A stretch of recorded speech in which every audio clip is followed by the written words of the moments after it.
ദേക്കോട് രണ്ടാമത്തെ വിഷയത്തിലേക്ക് പോവുകയാണ്. PSC ഉദ്യോഗാർത്ഥികളുടെ വിവരങ്ങൾ ചോർന്നതുമായി ബന്ധപ്പെട്ട് വാർത്ത റിപ്പോർട്ട് ചെയ്ത മാധ്യമപ്രവർത്തകരുടെ വാർത്താ ഉറവിടം തേടിയിരിക്കുകയാണ് ക്രൈംബ്രാഞ്ച്. PSCയുടെ ഔദ്യോഗിക രേഖ എങ്ങനെ ലഭിച്ചു എന്ന് വിശദീകരിക്കാനാണ് ക്രൈംബ്രാഞ്ച് നോട്ടീസ് അയച്ചത്. മാധ്യമം പത്രത്തിന്റെ ചീഫ് എഡിറ്റർക്കാണ് നോട്ടീസ് കിട്ടിയത്. 65 ലക്ഷം ഉദ്യോഗാർത്ഥികളുടെ വിവരങ്ങൾ ചോർന്നു എന്നായിരുന്നു വിവരം. ഇതുമായി ബന്ധപ്പെട്ട നിലവിൽ ക്രൈംബ്രാഞ്ച് അന്വേഷണം പുരോഗമിക്കുകയാണ്. ഇതിനിടയിലാണ് ഇത്തരത്തിൽ മാധ്യമപ്രവർത്തകരിലേക്കും അന്വേഷണം എത്തുന്നത്. കേസിന്റെ നാൾവഴിയും മറ്റു വിവരങ്ങളും പരിശോധിക്കാം.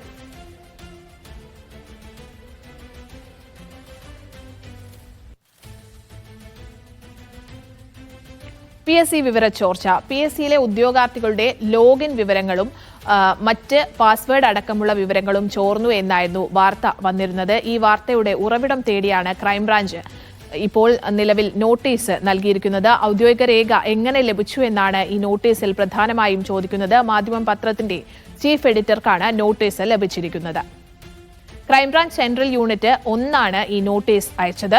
റിപ്പോർട്ടറുടെ പേരും വിലാസവും നൽകണം എന്നും നോട്ടീസിൽ പ്രതിപാദിക്കുന്നുണ്ട്. ലേഖകന്റെ മെയിൽ ID അടക്കം അത്തരത്തിൽ പേഴ്സണൽ വിവരങ്ങൾ അടക്കം ചോദിച്ചാണ് ഈ നോട്ടീസ് അയച്ചിരിക്കുന്നത്. 48 മണിക്കൂറിനകം ഇതിൽ മറുപടി നൽകണമെന്നാണ് നിർദ്ദേശമുള്ളത്. ഇനി ഈ കേസിന്റെ നാൾവഴിയിലേക്ക് പോവുകയാണ്. PSC ഉദ്യോഗാർത്ഥികളുടെ വിവരങ്ങൾ ചോർന്നു. നേരത്തെ സൂചിപ്പിച്ചതുപോലെ തന്നെ 65 ലക്ഷത്തോളം PSC ഉദ്യോഗാർത്ഥികളുടെ വിവരങ്ങൾ ഡാർക്ക് വെബിൽ വിൽപ്പനയ്ക്ക് വെച്ചു എന്നതായിരുന്നു കേസ്. ഉദ്യോഗാർത്ഥികളുടെ ലോഗിൻ വിവരങ്ങൾ അടക്കമാണ് ചോർന്നിരുന്നത്. മാധ്യമം ദിനപത്രമാണ് വാർത്ത പുറത്തുകൊണ്ടുവന്നത്. വിവരങ്ങൾ ഡാർക്ക് വെബിൽ വിൽപ്പനയ്ക്ക് എന്ന വാർത്തയായിരുന്നു മാധ്യമത്തിൽ വന്നത്. PSC ആദ്യഘട്ടത്തിൽ തന്നെ ഈ വാർത്ത നിഷേധിച്ചാണ് രംഗത്തെത്തിയത്. ചോർച്ച ഉണ്ടായെന്ന് DGPയുടെ ഒരു റിപ്പോർട്ട് വന്നു. അതായത് മാധ്യമം ദിനപത്രത്തിൽ ഈ വാർത്ത വന്നതിന് പിന്നാലെ തന്നെ ഇത്തരത്തിൽ ഒരു ചോർച്ച നടന്നിട്ടില്ല എന്ന് PSC നിഷേധിക്കുകയായിരുന്നു. എന്നാൽ അതിന് പിന്നാലെ ഈ ഡാർക്ക് വെബിൽ ഉദ്യോഗാർത്ഥികളുടെ വിവരങ്ങൾ ഉണ്ട് എന്ന് DGP ഒരു റിപ്പോർട്ട് സമർപ്പിക്കുകയായിരുന്നു. സൈബർ ഡോമിന്റെ അന്വേഷണത്തിൽ അത്തരത്തിൽ ഒരു കണ്ടെത്തലുണ്ടാകുന്നു. അതിന് പിന്നാലെ ഇക്കാര്യം ചർച്ച ചെയ്യാനായി PSCയുടെ ഒരു യോഗം ചേരുകയായിരുന്നു. ആ വിവരങ്ങൾ നൽകി മാധ്യമം ദിനപത്രം വീണ്ടും അവരുടെ വാർത്ത പുറത്ത് കൊണ്ടുവരികയായിരുന്നു. അത്തരത്തിൽ PSCയുടെ ഈ വിവരങ്ങൾ ചോർന്നിട്ടില്ല എന്ന PSC നിഷേധിച്ച സംഭവവും അത്തരത്തിൽ വീണ്ടും വാർത്തയായി വരുന്നു. അതിന് പിന്നാലെയാണ് ഇപ്പോൾ ഈ PSC യോഗത്തിന്റെ കുറിപ്പ് തന്നെ പുറത്തുവിട്ട് മാധ്യമം രണ്ടാമത് ഈ വാർത്ത ശരിയാണെന്ന് സ്ഥാപിക്കുകയായിരുന്നു. ചോർച്ച ഉണ്ടായെന്ന DGPയുടെ റിപ്പോർട്ട് സ്ഥിരീകരിക്കുന്ന PSCയുടെ രേഖകളും പിന്നീട് പുറത്തു വന്നിരുന്നു. അത്തരത്തിൽ നിലവിൽ ഇതിൽ ക്രൈംബ്രാഞ്ച് അന്വേഷണം പുരോഗമിക്കുകയാണ്. അപ്പോഴാണ് നിലവിൽ ഈ മാധ്യമത്തിന്റെ ലേഖകനോട് ഇത്തരത്തിൽ ആവശ്യപ്പെട്ടിരിക്കുന്നത്. ഈ മാധ്യമത്തിന്റെ വാർത്ത പുറത്തു കൊണ്ടുവന്ന ലേഖകൻ അനിരു അശോകൻ തന്നെ ഈ വാർത്തയിൽ പ്രതികരിച്ചിരുന്നു. അദ്ദേഹത്തിന്റെ പ്രതികരണത്തിലേക്ക്. ഈ പറയുന്ന വിവരങ്ങൾ എങ്ങനെ ചോർന്നു, അതിലേക്ക് നയിച്ച കാരണങ്ങൾ എന്ത്, അല്ലെങ്കിൽ ഡാർക്ക് വെബിൽ ഇത് ചോർത്തിയ ഹാക്കർമാർക്കെതിരെ അന്വേഷണം നടത്തുന്നതിന് പകരം വിവരം എങ്ങനെ മാധ്യമത്തിന് ലഭിച്ചു എന്നതിലേക്കാണ് PSCയും PSC ചെയർമാനും അല്ലെങ്കിൽ സർക്കാരും അല്ലെങ്കിൽ സർക്കാർ നിയോഗിച്ച ക്രൈംബ്രാഞ്ചും അന്വേഷിക്കുന്നത്. ക്രൈംബ്രാഞ്ച് നോട്ടീസിലെ വിവരങ്ങൾ സമഗ്രമായി തിരുവനന്തപുരത്ത് നിന്ന് KR സാജു വിശദീകരിക്കും. അതിലേക്ക്. PSCയുടെ സെർവർ ഹാക്ക് ചെയ്തുകൊണ്ട് 65 ലക്ഷം ഉദ്യോഗാർത്ഥികളുടെ പാസ്വേഡും ലോഗിൻ വിവരങ്ങളും അടക്കമുള്ളവ ഡാർക്ക് വെബിൽ വിൽപ്പനയ്ക്ക് വച്ചിരിക്കുന്നു എന്ന മാധ്യമം വാർത്തയാണ് ഇപ്പോഴത്തെ വിവാദങ്ങളുടെ അടിസ്ഥാന കേന്ദ്രം. ഈ വാർത്ത മാധ്യമം ദിനപത്രത്തിന്റെ ലേഖകനായ അനിരു അശോകൻ പുറത്തു കൊണ്ടുവരുന്ന ദിവസം തന്നെ PSC ആ വാർത്ത നിഷേധിക്കുന്നുണ്ട്.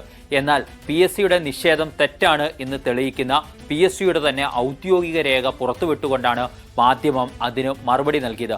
അതുപ്രകാരം സംസ്ഥാന DGPയുടെ നിർദ്ദേശത്തെ തുടർന്ന് ഈ വിവരങ്ങൾ ചോർച്ചയുമായി ബന്ധപ്പെട്ട കാര്യങ്ങൾ ചർച്ച ചെയ്യാൻ വേണ്ടി മെയ് മാസത്തിൽ PSC യോഗം വിളിച്ചിരുന്നു എന്ന് തെളിയിക്കപ്പെടുകയാണ് ഉണ്ടായത്. ഇതാണ് PSCയെ പ്രകോപിതമാക്കിയത്. PSC തെറ്റാണ് എന്ന് പറഞ്ഞത് അങ്ങനെയല്ല, വാർത്ത തന്നെയാണ് ശരിയെന്ന് ആ ലേഖകൻ PSCയുടെ ഔദ്യോഗിക രേഖ മുന്നിൽ വെച്ചുകൊണ്ട് തെളിയിച്ചു. ഇതോടുകൂടിയാണ് വിവര ചോർച്ച അന്വേഷിക്കാൻ, അതായത് വാർത്ത എങ്ങനെ ചോർന്നു എന്ന് അന്വേഷിക്കാൻ PSC തീരുമാനമെടുക്കുന്നത്. PSCയുടെ വിജിലൻസ് വിങ് ആദ്യം ഇക്കാര്യത്തിൽ അന്വേഷണം നടത്തി. ഇതിനകത്ത് PSCയിലെ ജീവനക്കാർക്ക് പങ്കാളിത്തമുണ്ട്, അല്ലെങ്കിൽ PSCയിലെ ഉദ്യോഗസ്ഥർ അടക്കമുള്ളവർക്ക് പങ്കാളിത്തമുണ്ട്, PSCയിൽ നിന്ന് തന്നെയാണ് രേഖകൾ ചോർന്നത് എന്ന നിലയിൽ PSCയുടെ വിജിലൻസ് റിപ്പോർട്ട് നൽകുന്നുണ്ട്. തുടർന്നാണ് ഇത് PSC പോലീസ് അന്വേഷണം വേണമെന്ന നിലപാട് സ്വീകരിക്കുന്നത്. ഇത് സംസ്ഥാന സർക്കാർ തുടർന്ന് ക്രൈംബ്രാഞ്ചിനെ അന്വേഷിക്കാൻ വേണ്ടി ഏൽപ്പിക്കുകയാണ്. ഇവിടെ ഏറ്റവും രസകരമായ കാര്യം എന്ന് പറയുന്നത്, ഇവിടെ അന്വേഷിക്കുന്നത് ഈ വിവരങ്ങൾ, ഉദ്യോഗാർത്ഥികളുടെ ലോഗിൻ പാസ്വേഡ് അടക്കമുള്ള വിവരങ്ങൾ ഡാർക്ക് വെബിൽ എങ്ങനെ വന്നു, അത് ആരാണ് ചോർത്തിയത്, അവർക്കെതിരെ എന്ത് നടപടി എന്ന കാര്യമല്ല ഇപ്പോൾ ക്രൈംബ്രാഞ്ച് അന്വേഷിച്ചു കൊണ്ടിരിക്കുന്നത് എന്നുള്ളതാണ്. ഈ വിവരം മാധ്യമപ്രവർത്തകരെ എങ്ങനെ ചോർന്നു കിട്ടി എന്നുള്ളതാണ്. PSCയുടെ ഔദ്യോഗിക രേഖ എങ്ങനെ മാധ്യമപ്രവർത്തകന്റെ കയ്യിലേക്ക് എത്തി എന്ന കാര്യത്തിലാണ് ഇപ്പോൾ ക്രൈംബ്രാഞ്ച് അന്വേഷണം നടത്തിക്കൊണ്ടിരിക്കുന്നത്. സോഴ്സ് ആവശ്യപ്പെട്ടുകൊണ്ട് അന്വേഷണ ഉദ്യോഗസ്ഥൻ ലേഖകനെ വിളിച്ചിരുന്നു എന്നുള്ളത് വസ്തുതയാണ്. പക്ഷേ അദ്ദേഹം അതിന് തയ്യാറായില്ല. തൻ്റെ വാർത്താ ഉറവിടം വെളിപ്പെടുത്താനാവില്ല, അത് മാധ്യമ ധാർമ്മികതയ്ക്ക് നിരക്കുന്നതല്ല എന്ന സമീപനമാണ് റിപ്പോർട്ടർ സ്വീകരിച്ചത്. തുടർന്ന് അദ്ദേഹത്തിന് നാളെ ഹാജരാവാൻ വേണ്ടി, ചോദ്യം ചെയ്യലിന് ഹാജരാകാൻ വേണ്ടി നോട്ടീസ് നൽകിയിരിക്കുകയാണ്.